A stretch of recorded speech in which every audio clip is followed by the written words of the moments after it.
Hello everyone, and thank you for choosing NG Preparation to study for your IB exams and assignments. So last time we did competitive markets looking at demand. Today we're going to look at supply. Supply is defined as the quantity of a good or service a firm is willing and able to produce at different possible prices during a particular time period, ceteris paribus. So like we said last time, the key components of this definition is for the firm to be willing and able to produce the good. Naturally, because we assume producers to be profit maximizing, it makes sense that the higher the price of the good, the higher the quantity supplied, ceteris paribus. So assuming that costs of production stay constant, the greater the price of the good, the greater the quantity supplied. And this explains why we see an upward sloping supply curve. Higher prices will increase firms' profitability, incentivizing them to produce more output, whereas lower prices reduces their profitability, incentivizing them to reduce output. We can also represent this as when price increases, more factors of production are allocated into a particular field of production. But what are some of the non-price determinants of supply? The most important, I think, determinant of supply would be cost factors of production. So the cost of labor, capital, land, and entrepreneurship. If any of these factors increase in price, production costs will increase and production becomes less profitable. And if this is the case, then the supply curve will shift upwards.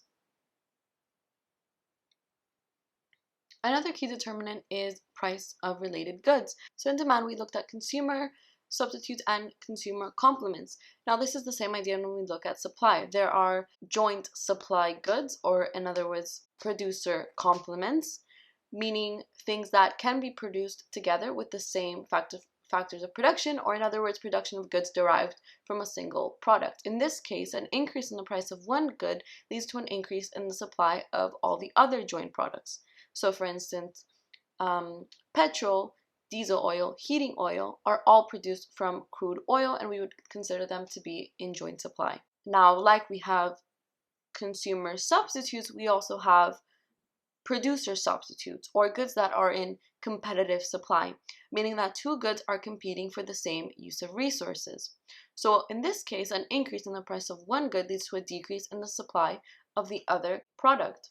So for instance, a farmer who can grow wheat or corn can choose to grow wheat, but when the price of corn increases, the farmer could easily switch to corn production because the same factors of production are used for both.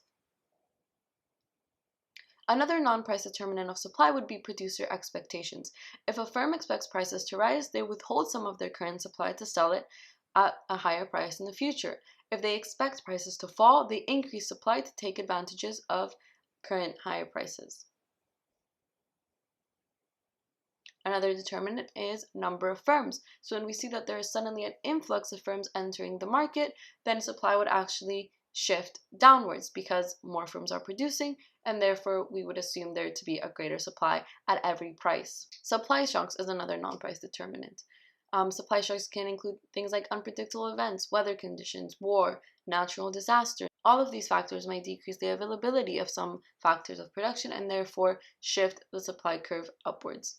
The last non-price determinant would be technology, as improved technology can lower cost of production and make production more profitable. So suddenly we see greater technological advancements, then we would expect the supply curve to shift onwards, and more can be supplied at lower prices. It's also worth mentioning that taxes will also shift the supply curve, as increase in taxes will increase the cost of production for firms and shift the supply curve upwards. In contrast, a subsidy will decrease the cost of production of firms and shift the supply curve downwards. Also, it's important to note that the reason that non-price determinants are different from changes in price is that non-price determinants will shift the supply curve, whereas changes in price will only cause a movement along the supply curve, which is the same idea that we see in demand and non-price determinants of demand.